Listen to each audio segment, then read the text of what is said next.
Oke, Diju, waktu dan Bismillah. tempat saya serahkan kepada Diju untuk menceritakan mulai dari latar belakang dulu ya. Ya baik Pak. Kemudian bagaimana bisa berjumpa dengan Tuhan Yesus. Silakan Diju, silakan. Ya terima kasih. Halo, shalom teman-teman semuanya. Oke, puji Tuhan hari ini saya bisa bersaksi kembali di channelnya Pak Yusuf Manubulu. Terima kasih untuk Pak Yusuf dan tim yang sudah memberikan waktunya untuk saya bersaksi di sini ya, teman-teman.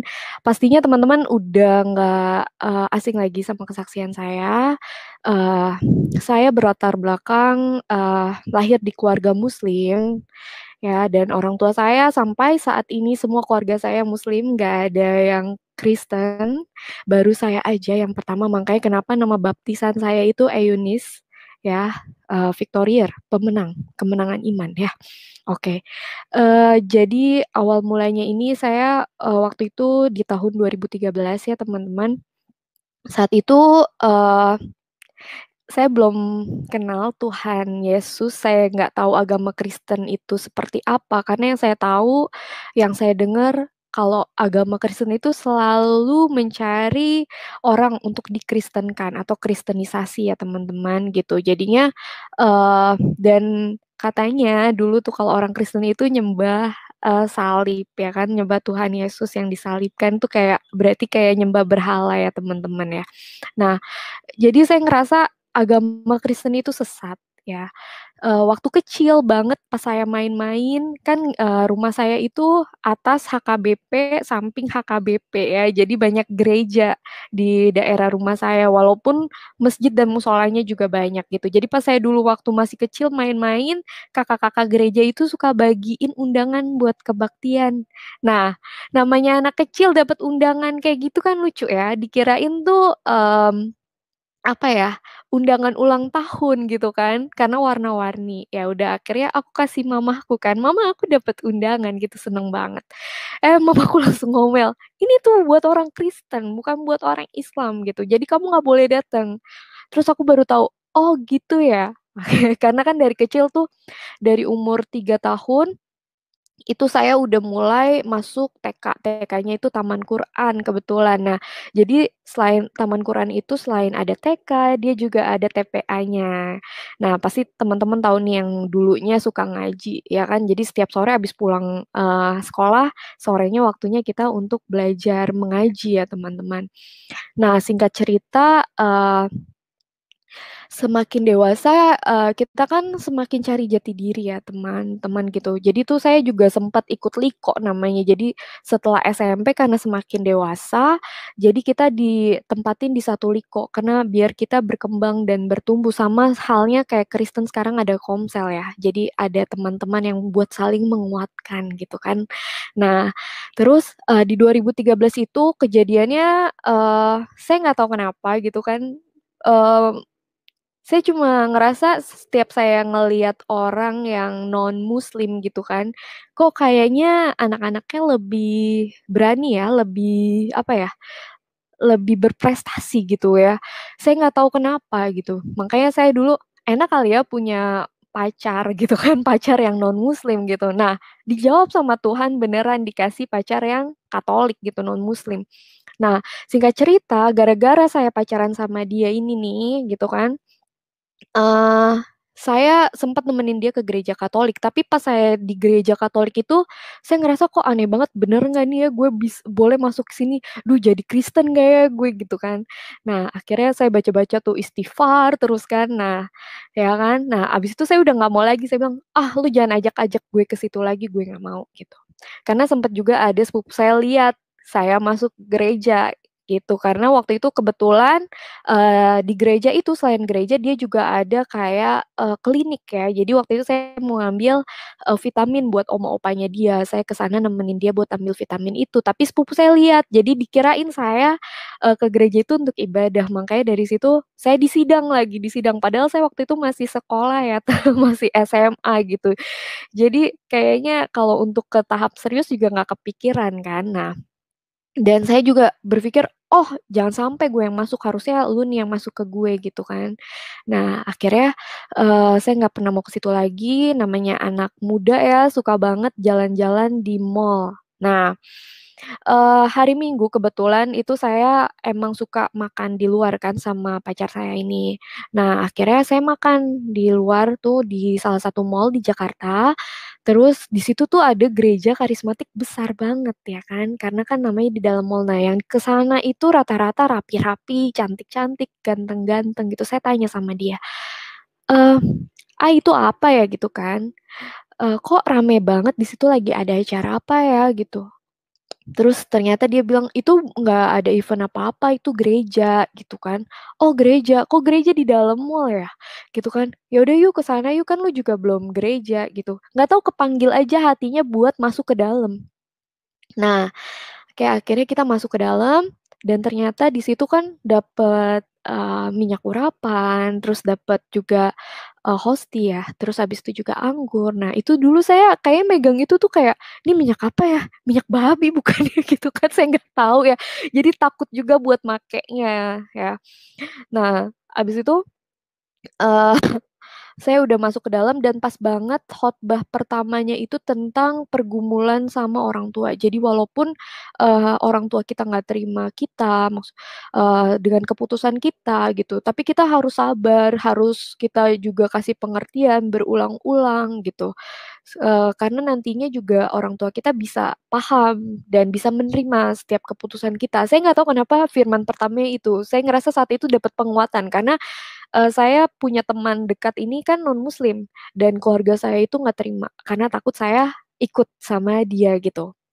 Nah, ya udah kan akhirnya saya ngerasa tenang, damai, sejahtera, dengerin, lagu-lagunya juga lagu rohaninya tuh luar biasa ya teman-teman.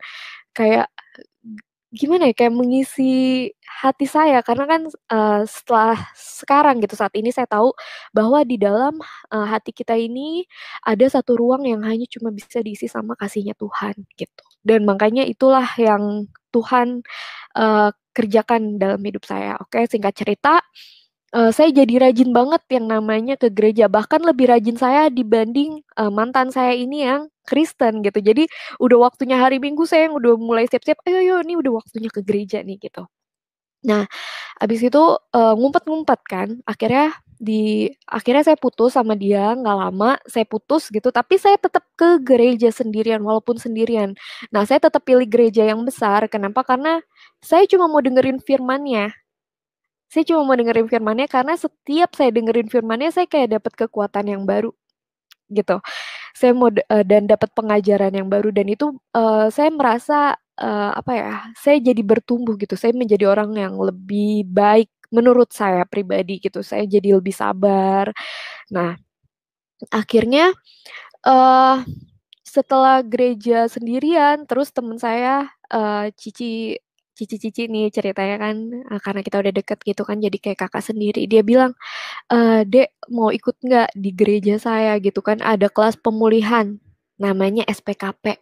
Nah, kan dia bilang, "Kita nggak tahu apakah pola asuh kita, waktu masih kecil gimana, ada luka apa enggak," gitu. Siapa tahu ada luka yang emang harus disembuhkan. Nah, saya ngerasa, "Wah, saya butuh nih. Oke, saya ikut kelas ini ya, Ci, ya," gitu, oke. Akhirnya saya didaftarin ke kelas SPKP tersebut ya, teman-teman.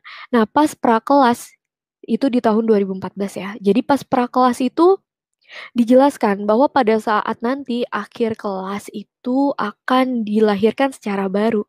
Nah, saya tanya lahir baru artinya apa? Ternyata dibaptis. Wah, di situ udah mulai pikiran saya udah kemana-mana gitu. Aduh, gimana nih? Gimana kalau saya dibaptis?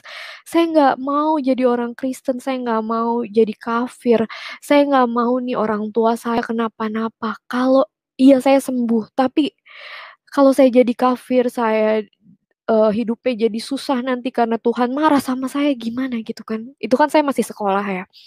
Karena ajaran doktrin agama di keluarga saya itu lumayan kuat gitu. Bahkan dulu sempat waktu kecil nenek saya bilang kayak gini, "Kamu kan orang Islam tuh nggak boleh punya mukena cuma satu, harus punya banyak," dibilang kayak gitu.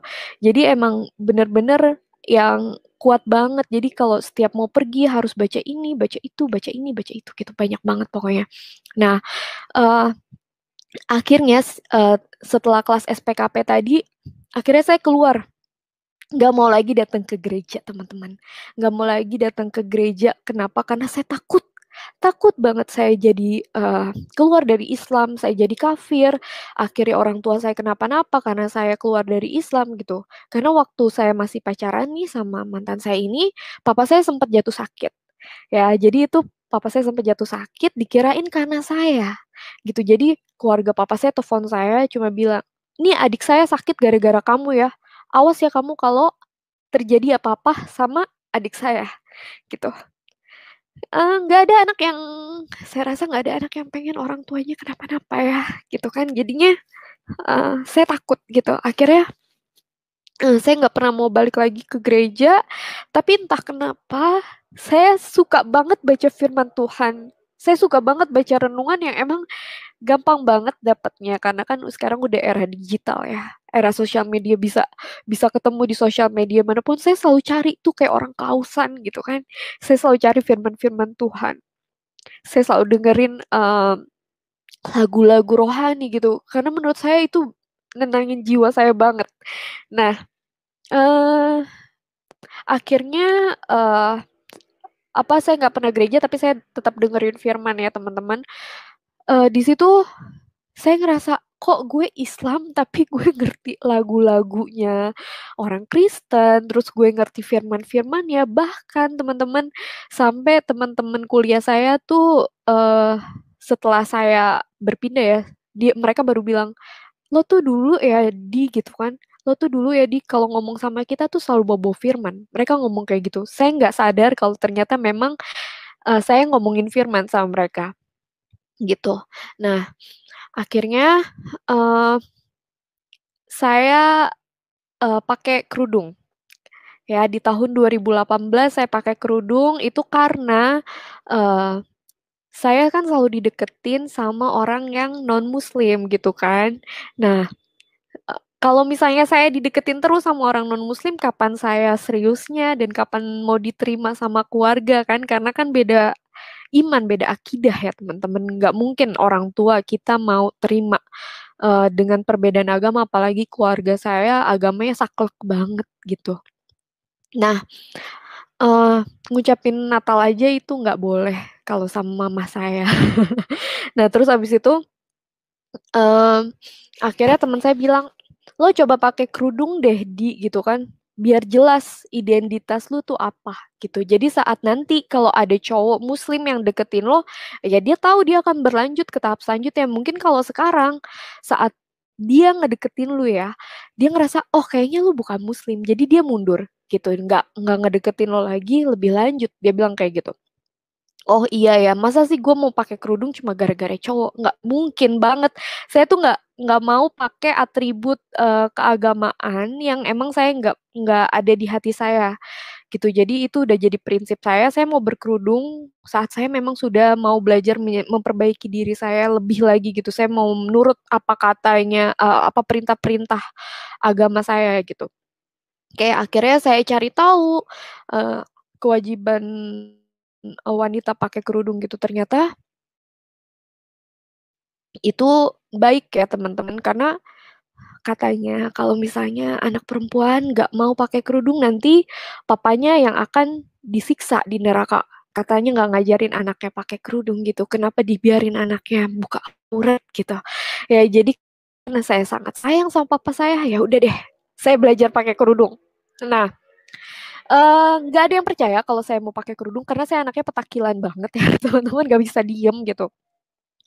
Bahkan teman kantor saya bilang, "Gue lebih percaya kalau lo bilang lo mau operasi plastik dibanding lo mau pakai kerudung," gitu. Ya, lucu sih. Nah, terus akhirnya saya pakai kerudung, nggak ada yang nyangka dong saya pakai kerudung. Nah, saya nggak mau saya pakai kerudung nggak ada ilmunya. Akhirnya saya juga, aduh enaknya nambah ilmu di mana ya, saya cari pengajian. Kebetulan saat itu kantor saya ada di Kemang. Kemang deket sama Blok M, jadi saya pulang kerja, saya nggak ikut pengajian di Blok M. Nah, itu di situ ada Ustadz Nuzul Zikri, ada Ustadz Khalid Basalamah gitu. Nah, itu 2 ustadz yang sering saya ikutin, teman-teman. Karena saya ngerasa pengajarannya dia enak buat saya. Nah, kalau di Instagram-nya ada Ustadz Hanan Ataki ya. Nah, itu sampai saya mau ke Bandung cuma mau ikut pengajiannya dia tuh. Saya kalau udah kalau udah mau cari tahu tentang ilmu agama ya, itu saya akan sungguh-sungguh teman-teman. Jadi saya nggak mau cuma sedikit-sedikit gitu. Itu akan saya dalemin. Makanya nggak akan nyangka kalau saya pindah. Nah, balik lagi, firman Tuhan bilang kalau Tuhan maunya kamu ya kamu. Jadi selalu ada cara Tuhan buat saya kembali ke gereja, ke rumahnya dia gitu. Eh jadi ajaib banget pada saat saya pakai kerudung ini, ada teman saya juga, teman deket saya, teman kecil saya gitu. Dia kebetulan Kristiani, terus habis itu dia baru ada masalah, dalam hidupnya dia. Akhirnya eee, aku nyaranin dia buat pergi ke gereja dan akhirnya aku ikut nemenin dia, gila. Akhirnya aku balik lagi ke gereja setelah sekian lama aku nggak pernah gereja, aku ke gereja itu kayak, "Ya Tuhan, damai banget ini loh yang udah lama banget nggak aku rasain, gila aku balik lagi ke gereja, dosa banget ya kan." Jadi pas ke gereja lepas kerudung, pas udah keluar gereja pakai lagi itu ngerasa munafik banget teman-teman gitu. Tapi gimana ya, setelah saya 2 bulan pakai kerudung, itu sebenarnya udah ngerasa berat. Kenapa? Karena ngerasa, ini bukan saya banget nih, ini bukan diri saya. Tapi saya mikirnya gini, "Ya masa gue kalah sih, nggak istiqomah gitu. Ya masa gue kalah sama diri gue sendiri, padahal Allah udah sayang banget sama saya," gitu kan. Tapi masa iya sih mau taat peraturan Tuhan aja harus seberat ini? Ah, nggak apa-apa lah, kan ada juga ya dalil-dalilnya untuk tetap istiqomah tuh seperti apa gitu kan. Oh ya udah nggak apa-apa ini ujian buat imanku, oke nggak apa-apa. Oke, singkat cerita saya tetap pakai kerudung, abis itu, balik ke gereja akhirnya mau lepas kerudung itu takut banget. Kenapa? Karena di kantor saya sebelumnya itu sampai, atasan saya kasih saya kerudung, terus dia bilang, "Kamu yang istiqomah ya Nak," gini-gini. Saya malu gitu kalau sampai saya lepas kerudung, apa kata mereka. Itu sempet jadi, dilema, bimbang gitu. Nah, saya juga cerita sama teman kantor saya dulu, karena saya keluar dari kantor saya sebelumnya itu ke kantor saya yang sekarang, karena saat saya berkerudung ini dibilang pekerjaan saya yang lama itu riba. Makanya saya nggak mau setengah-setengah, saya resign. Saya resign padahal di situ udah dibilang enak ya enak gitu ya teman-teman, udah jadi orang kepercayaan, mau meeting apa-apa tinggal saya yang jalan. Ya udah pokoknya udah oke banget lah kalau untuk mau punya karir mah udah enak gitu. Tapi balik lagi saya mau mengorbankan karir saya, demi saya ikut Tuhan saya waktu itu. Oke, jadi, saya keluar dari sana sampai saya cerita akhirnya sama teman saya gitu kan, tentang kebimbangan hati saya, kebimbangan iman saya sama teman saya yang di kantor lama ini. Dia sampai bilang, "Enak banget ya lu Ju," gitu kan. Saya kan dipanggil di Ju juga. "Enak banget ya lu Ju, lo kalau bulan puasa," nih lagi bulan puasa, pas banget itu kemarin, syariknya juga pas bulan puasa sama dia.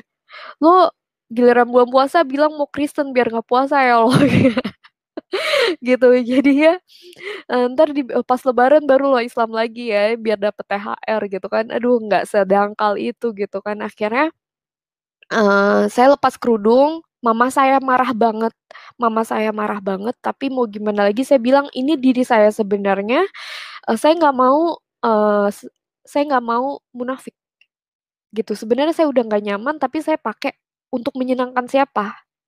Saya nggak tahu gitu, ya kan. Saya yakin Tuhan saya tahu saya tetap, eee, percaya sama Dia, saya mengimani Dia gitu, saya taat sama dia, saya takut sama Tuhan saya gitu. Jadi saya yakin, atribut saya itu nggak mempengaruhi, eee, iman saya sama Tuhan saya, saat itu. Nah terus akhirnya, eee, saya lepas, mama saya marah sempet 1 bulan saya nggak pulang ke rumah, karena dicuekin sama mama juga karena takut. Akhirnya, pas pulang, ditelepon papa, "Pulang dong, kamu udah lupa ya nggak punya rumah," kata papa saya gitu kan. Kebetulan saya emang lebih dekat sama papa saya dibanding sama mama saya. kan papa juga kangen nih sama anak papa. Ya udah karena, oh udah ngomong kayak gitu, ya udah saya pulang. Pas pulang, udah didiemin, masih didiemin sama mama saya gitu kan. Tapi pas mama nggak ada, pergi, papa cuma bilang, "Papa nggak apa-apa, kamu lepas kerudung, nggak masalah buat papa. Yang penting hati kamu. Kamu tetap jalanin sholat, kamu takut sama Tuhan, kamu hidup nggak macem-macem." Udah itu kata papa saya. Ya udah, karena udah dapet kayak gitu dari papa saya, ya udah saya juga udah nyaman ya. Udah tenang. Jadi saya juga mau balik ke gereja juga udah enak gitu kan. Saya udah nggak perlu ngerasa munafik lagi gitu karena saya udah lepas kerudung gitu. Nah, akhirnya eh setelah saya lepas kerudung, itu saya kan ke gereja itu kalau saya lagi di Jakarta aja mau balik ke tempat saya sekarang, itu ngelewatin ada gereja jadi saya sempetin buat ibadah dulu baru saya pulang ke kosan saya gitu. Nah, di situ saya akhirnya browsing gitu, gimana ya caranya biar saya nggak pulang, saya tetap bisa gereja gitu. Nah, itu Tuhan tunjukin jalan juga sama saya. Nah, Tuhan tunjukin jalan sama saya, akhirnya saya ada di gereja saya sekarang ini. Nah, eh akhirnya saya juga putusin buat ikut Tuhan Yesus itu pas tahun 2019 Desember itu saya kayak orang depresi, teman-teman. Jadi dari awal Desember itu saya kayak galau banget padahal nggak ada masalah apa-apa. Saya ngerasa hidup saya sepi banget. Putus asa banget. Pokoknya kering, kering banget gitu. Kayak orang udah nggak ada harapan hidup gitu. Jadi ke kantor pun nggak ada senyum-senyumnya. Sampai supervisor saya bilang, "Kamu tuh kalau pagi senyum kayak gitu kan." Muka tuh ditekuk aja sampai kayak gitu supervisor saya nggak tahu, saya nggak ada damai sejahtera karena setiap jam 2 pagi itu saya pasti kebangun dan saya ngerasa saya sendirian. Saya nggak pernah ngeluh anaknya sampai saya teleponin mama saya. Saya teleponin mama saya bilang, "Aku nggak tahu kenapa kayak gini, aku sendirian," gitu kan, "Aku mau pulang," gitu kan. Terus kata mama saya, "Ya udah, kamu pulang aja. Mama masih bisa kok kasih makan kamu," gitu. "Keluar aja dari kantor," gitu. Nah, seandainya saat itu saya nyerah sama hidup saya gitu, mungkin sekarang saya pengangguran dan saya nggak jelas hidup saya gitu. Tapi karena dari kecil saya udah hidupnya berjuang gitu ya Kak, karena kan papa saya juga kena PHK dulu waktu tahun 98 ya. Papa kena PHK, dari yang hidupnya baik-baik aja jadi mulai apa ya, mulai sederhana ya teman-teman gitu. Jadi yang tadinya kemana-mana gampang, tapi sekarang kayak mau jajan aja tuh saya mikir. Nah, saya kan anaknya emang sensitif banget dan perasa gitu. Jadinya tuh udah cengeng banget ya. Nah, jadi saya nggak mau ngeberatin papa mama saya. Jadi saya nggak pernah eh, ngeluh gitu. Bahkan saya dapat kerjaan pun itu saya nggak pernah eh, bilang sama papa mama saya. Mereka taunya pada saat saya udah dapat kerjaan aja. Bahkan saya lulus kuliah pun, saya sidang pun itu saya nggak bilang gitu. Mereka taunya pas saya udah lulus. Jadi mama papa saya tuh tahu pas udah dapat undangan saya wisuda. Nah, karena kebetulan puji Tuhan ya dapat beasiswa juga kuliah gitu. Jadinya nggak terlalu ngeberatin orang tua, puji Tuhan. Nah, itu tumben-tumbennya kan saya ngeluh gitu. Makanya mama saya bilang, "Kamu tuh kenapa? Lagi ada masalah apa? Emang ada masalah apa di kantor?" Mama saya bilang gitu, "Enggak, aku nggak ada masalah apa-apa di kantor, tapi aku nggak tahu, aku ngerasanya nggak tenang aja hidupku gitu. Aku nggak tenang gitu. Ya udah pulang aja kalau emang nggak kuat lagi ya udah pulang gitu." Cuma saya nggak mau. Saya ngerasa, aduh cemen banget sih, masa kayak gini aja gue kalah, ya kan? Ya udah akhirnya saya jalanin terus terus terus saya jalanin sampailah tanggal 24 Desember 2019. Di situ teman saya yang di Jakarta bilang, belum pernah ketemu sama sekali ya sama dia. Dia tanya, "Lo ngerayain Natal nggak sih cuy?" Gitu kan. Aduh gue nggak tahu ya, aku bilang gitu. Aku terlahir dari keluarga Islam gitu. Tapi aku percaya sama firman Tuhan. Aku senang dengerin firman Tuhan dan aku senang dengerin lagu-lagu rohani. Aku ngerasa damai sejahtera gitu. Eee, tapi ya aku nggak tahu, aku belum belum paham gitu sama apa yang harus aku pilih sekarang. Nah, terus teman saya tanya lagi, "Lo percaya nggak kalau Yesus itu Tuhan?" Dia bilang gitu. Wah, aku bilang, "Aduh, aku nggak bisa jawab sekarang." Kenapa? Karena aku pun nggak paham Yesus itu siapa gitu kan. Yesus itu di agamaku sebelumnya ya itu cuma nabi gitu dan dia pada saat disalibkan itu ditukar. Jadi Yesus sekarang ada Nabi Isa itu ada di surga sedangkan yang yang jadi korban saat itu tuh bukan Nabi Isa gitu. Jadinya saya bilang saya nggak tahu, saya nggak paham gitu. Jadi saya belum bisa jawab. Nah, akhirnya saya pulang ke rumah, di perjalanan itu saya mikir kan, nggak tahu kenapa saya izin pulang lebih cepat. Saya ngerasa ada agenda yang harus saya jalankan di Jakarta gitu. Jadi saya izin sama supervisor saya untuk pulang lebih cepat, saya pulang ke rumah, saya nggak pernah, itu kebetulan malam malam Natal ya, ada ibadah malam Natal, itu saya nggak pernah pengen datang lagi gitu kan. Udahlah nggak usah di rumah aja sama keluarga gitu. Tapi nggak tahu ada panggilan saya untuk datang ke sana, ada kerinduan saya untuk datang ke gereja gitu. Nah, yaudah akhirnya saya ikutlah ke gereja. Di gereja itu tiba-tiba dijawab, eee, Yesus itu Immanuel, 100% manusia, 100% Tuhan. Nggak tahu kenapa di situ saya nangis. Oh, ini jawabannya ya, Yesus itu siapa gitu kan. Saya belum paham saya belum paham konsep, Tritunggal ya teman-teman gitu. Saat itu saya belum paham gitu, jadinya saya ngerasa, "Oh iya Yesus itu Tuhan dan manusia, oke." Terus, eee pengkhotbahnya bilang lagi, hamba hamba Tuhan ini bilang lagi kayak gini, khotbahnya dia bilang kayak gini, "Kamu mau ngumpet kemana lagi sih? Kamu mau lari kemana lagi sih?" Gitu kan. "Kamu ngumpet kemana aja tuh saya tahu kamu di mana. Saya nunggu kamu di sini. Papa nunggu kamu di sini nih. Kapan kamu mau ikut papa pulang?" Gitu. Itu saya ngerasa, deg, selama ini, setiap saya gereja, setiap saya mulai percaya, setiap saya ngerasa damai gitu, saya pergi lagi karena saya takut. Tuh, apa ini Tuhan lagi ngomong ya sama saya, "Mau kemana lagi sih? Ayo dong, lo ikut gue udah nungguin lo nih lama di sini," gitu kan. 7 tahun karena kan hitung-hitung prosesnya dari 2013 itu tahun 2019 ke 2020. Di situ, apa Tuhan mau ikut aku ya? Tapi siapa aku gitu kan? Aku tuh ibadahnya kayak gini gitu. Bahkan aku nggak percaya Yesus itu Tuhan gitu. Walaupun aku sholat, walaupun aku, menjalankan semua, eee, ibadah yang diharuskan di agamaku sebelumnya, tapi aku masih buat dosa kok gitu kan. Aku masih suka males-malesan kerja gitu.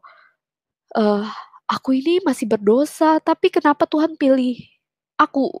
Bukannya Tuhan mau kalau di agamaku yang dulu kan pokoknya kalau ikut Tuhan itu pasti orangnya yang baik-baik gitu kan. Nah itu tiba-tiba ada firman Tuhan lagi yang disampaikan sama hamba Tuhan yang bilang, "Aku datang ke dunia ini bukan untuk orang benar saja gitu kan, tapi untuk orang berdosa supaya mereka bertobat.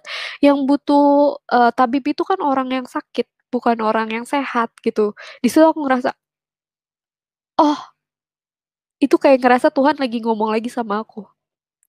Nah, akhirnya mulai saat itu, sedikit-sedikit saya mulai pulih. Saya nggak pernah kebangun lagi jam 2 pagi, saya nggak pernah nangis lagi, setiap hari itu saya setiap hari nangis. Karena galau, nggak tahu kenapa galau, kenapa juga saya nggak paham kenapa gitu kan. Nah, mulai dikuatin sama Tuhan, datanglah pandemi teman-teman gitu. Dulu saya cuma, prakata aja di depan sama mama saya, "Mah, kalau saya pindah agama gimana?" Udah mulai tuh ya, dikasih kalimat-kalimat kutuk sama mama saya gitu kan, "Istighfar, bla bla bla bla bla bla bla," gitu. Tapi, saya nggak lanjutin karena saya ngerasa, "Ah, belum mau ikut Tuhan Yesus ini," gitu kan, eee, lagian saya juga nggak mungkin lah pindah, masih kayak gitu. Nah, terus eee, akhirnya saya bilang, sama mama saya, "Wah, saya harus ikut Tuhan Yesus nih kayaknya, emang harusnya kayak gini." Nah, pas pandemi itu sebenarnya saya agak ragu untuk ikut Tuhan Yesus. Kenapa? Karena ada teman saya yang masuk Islam. Nah, saya ngerasa, "Nih yang bener siapa ya?" Saat saya mau keluar Islam, dia malah masuk Islam gitu kan. Jangan-jangan saya yang salah, saya yang akan masuk neraka gitu kan ya. Saya takut banget karena kan hidup di dunia itu hanya sementara ya teman-teman. Tapi kehidupan kita selanjutnya yang kekal itu ya di akhirat gitu. Jadi saya takut saya salah jalan. Saya nggak mau saat saya salah jalan, jangankan kehidupan di akhirat ya, kehidupan di dunia pun saya sengsara. Saya nggak mau gitu kan. Saya nggak mau. Jadi sebelum ibadah saya bilang gini sama Tuhan. Tuhan, maaf ya kalau misalnya saya masih ragu gitu. Saya masih ragu untuk ikut Tuhan Yesus. Saya takut apakah jalan yang saya mau ambil ini jalan yang sesungguhnya, jalan yang benar gitu. Jalan yang akan menyelamatkan saya gitu. Atau saya akan celaka gitu kan. Ampuni saya ya Tuhan gitu. Kalau saya masih ragu. Dan teman-teman itu pas ibadahnya ternyata firman yang dibawain dan khotbahnya sama kayak ibadah saya di tanggal 24. Itu kayak saya dikasih peneguhan sama Tuhan. Oh, oke, berarti saya harus ikut Tuhan Yesus. Di situ iman saya langsung kuat untuk ikut Tuhan Yesus dan di dalam kelemahan itu kan kuasa Tuhan benar-benar nyata saya rasakan gitu. Jadi walaupun ada badai, walaupun apapun yang menerpa saya itu saya tetap kuat. Nah, akhirnya saya coba hubungin kontak di gereja saya yang emang ada kelas baptisan gitu kan. Saya cerita, saya konsul sama salah satu PDP-nya, terus dia bilang kamu ceritanya sama ibu ini aja ya gitu kan, biar dia yang melayani kamu. Dia bilang kayak gitu. Oh iya, tapi saya nggak langsung hubungin ya teman-teman, saya nggak langsung hubungin PDP saya ini yang melayani saya.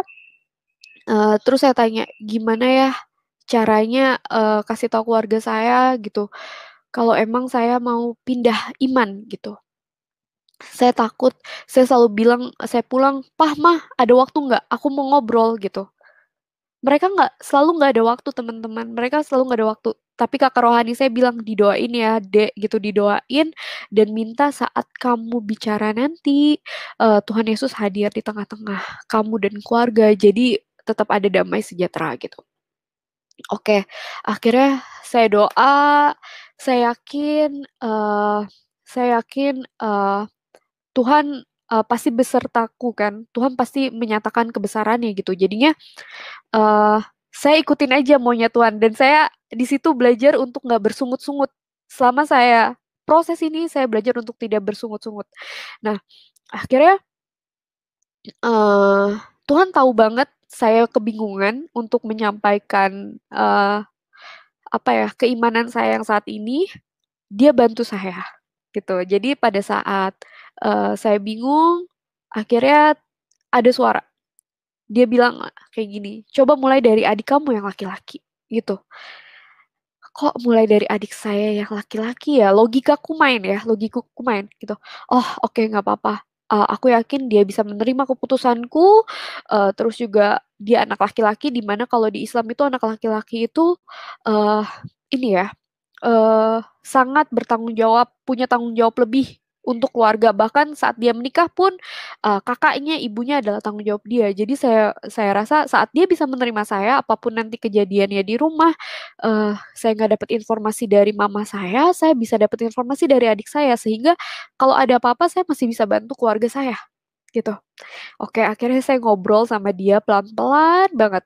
Terus dia sempet marah, "Apa-apaan nih?" Gitu kan, "Lu yang bener aja, jangan cari masalah deh," gitu kan, "Lu kan udah gede, bla bla bla bla bla bla," gitu.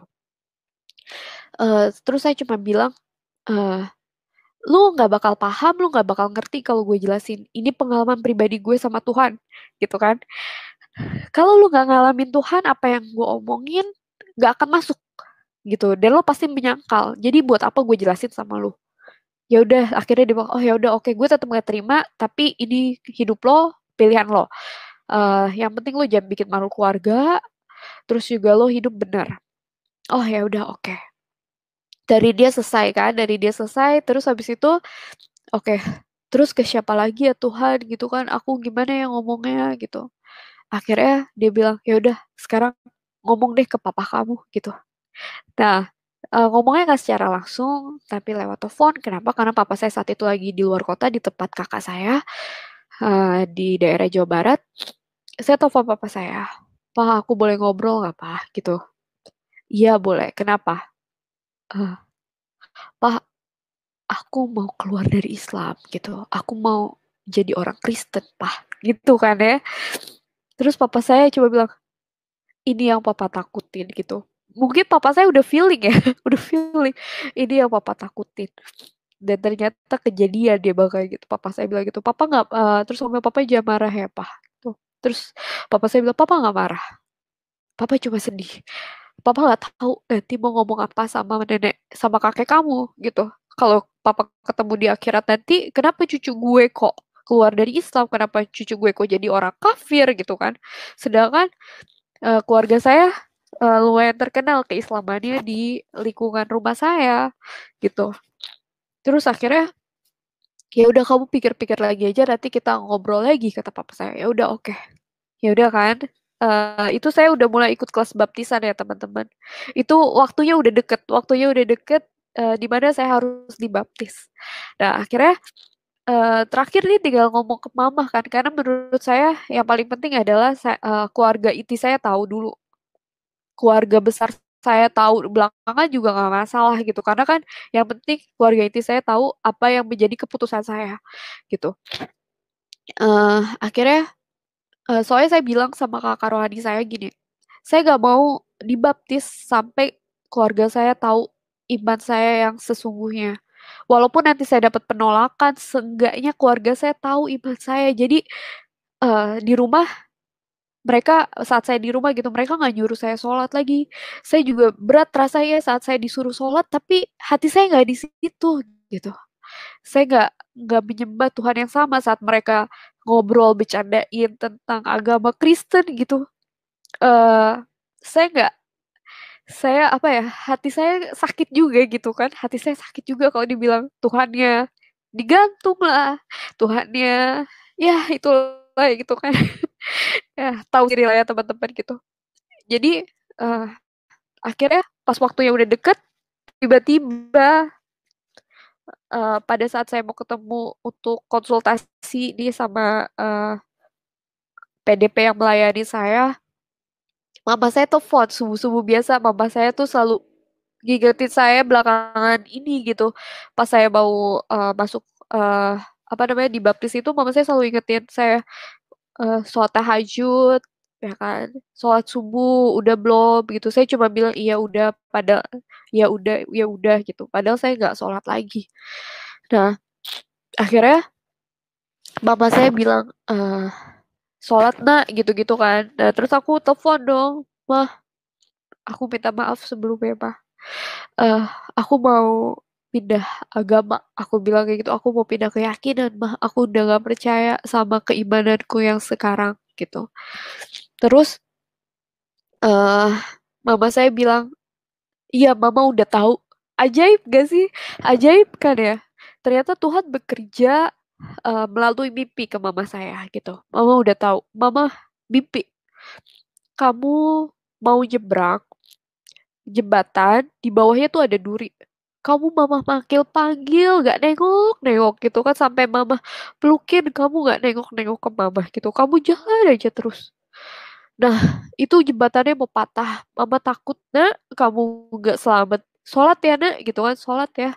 Gitu, istighfar yang banyak gitu, istighfar. Itu setan yang lagi ada di kepala kamu gitu ya. Ah, ya udah. Akhirnya aku agak takut juga ya, karena orang tua udah ngomong kayak gitu, aku takut. Akhirnya aku konsultasi lah. "Kok mamaku mimpinya kayak gini ya?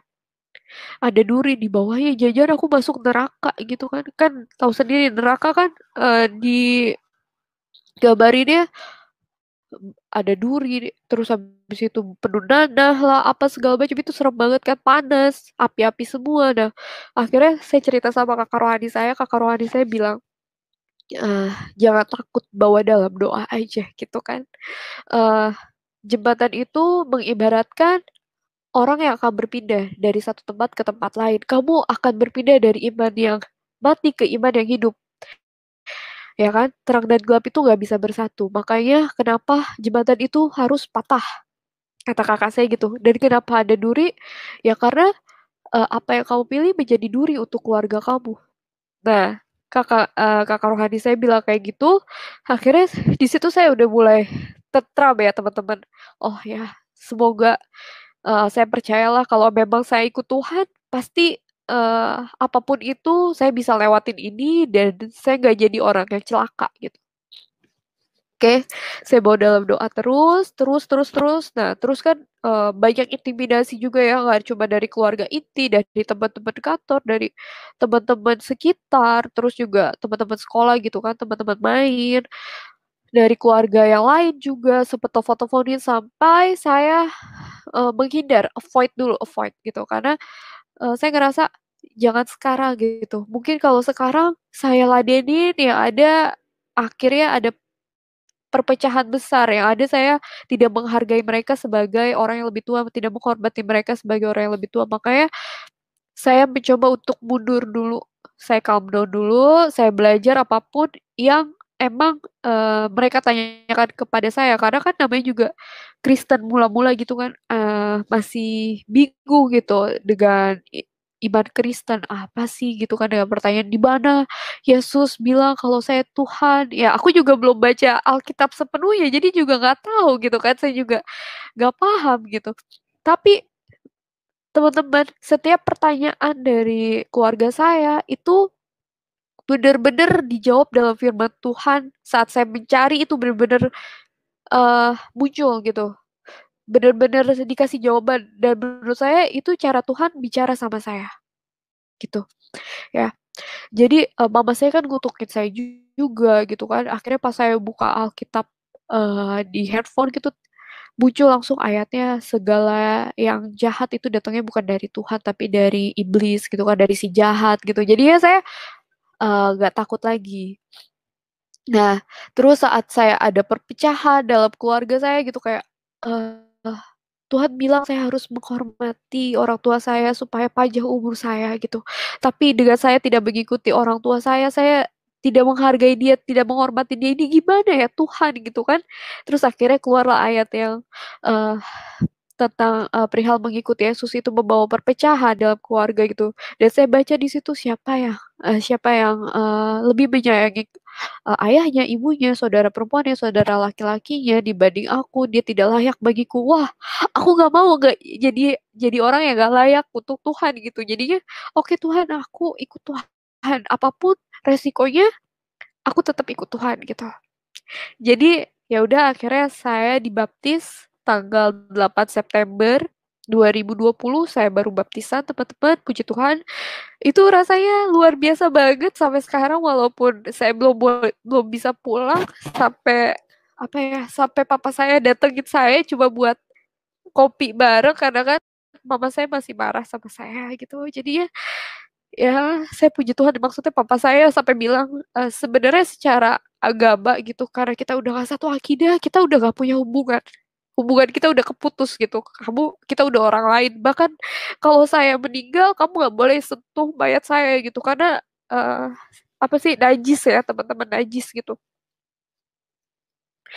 tapi papa saya bilang tapi papa manusia biasa papa nggak bisa nggak bilang kamu anak papa gitu kan jadi eh ya papa saya masih sayang banget bahkan dia bilang bahkan saat kamu lahir ke dunia ini gitu papa masih berasa keribetan gitu jadi wajar ya kalau mama marah sama kamu eh, karena emang sakit banget prosesnya lama banget buat melahirkan kamu itu banyak banget eh, proses yang harus dijalani mama kamu karena mama saya tuh pas ngelahirin saya tuh dari malam sampai malam lagi saya baru keluar sampai pendarahan gitu kan. Ya udah dan saya yakin orang tua saya memberikan saya nama dia Juanita itu juga nggak kebetulan karena mama saya ngerasa Juanita itu karena saya lahir di bulan Juni ya teman-teman. Jadi dikira itu Juanita adalah Juni tapi setelah saya cari tahu artinya ternyata itu apa ya anugerah ya, anugerah dari Tuhan gitu. Dan dia itu kan penerang. Jadi mungkin memang saya lahir di keluarga saya untuk menjadi penerang untuk keluarga saya dan sekitar. Kayak gitu. Ya, eh mungkin segitu dulu aja kali ya kesaksian. Mungkin nanti kalau mau tanya-tanya boleh. Oke, Pak Yusuf.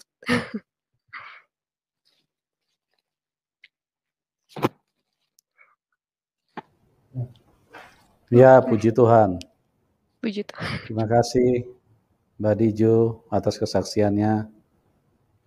Ya, kita akan masuk dalam diskusi. Ya, kita bersyukur kita memiliki Tuhan yang baik, Tuhan yang benar, sehingga Tuhan dialami oleh manusia, dirasakan secara real. Jadi bukan hanya sekedar tulisan atau huruf-huruf. Sungguh sangat disayangkan kalau Tuhan yang dikenal itu hanya huruf-huruf, tapi Tuhan yang tidak bisa dirasakan. Maka betapa berbahayalah keselamatan hidup manusia. Karena huruf-huruf itu hanya benda mati. Tuhan sudah seharusnya dirasakan, dialami, dikenali. Katanya Tuhan maha baik, Tuhan maha pengasih, maha penyayang. Nah, berdasarkan apa kita katakan dia maha pengasih, maha penyayang? Sementara dia kita tidak bisa rasakan. Itu kan artinya sangat disayangkan kalau orang dibelenggu dengan ikatan-ikatan seperti itu. Merasa memiliki Tuhan tapi tidak mengenal Tuhan, tidak mengalami Tuhan. Kalau di dalam kekristenan nyata, Mbak Diju adalah salah satunya juga yang mengalami kuasa Tuhan, kasih Tuhan, dan itu bukan karena pengaruh atau cerita dari orang lain atau dikhotbahkan, tapi kuasa Tuhanlah yang mengubahkan narasumber.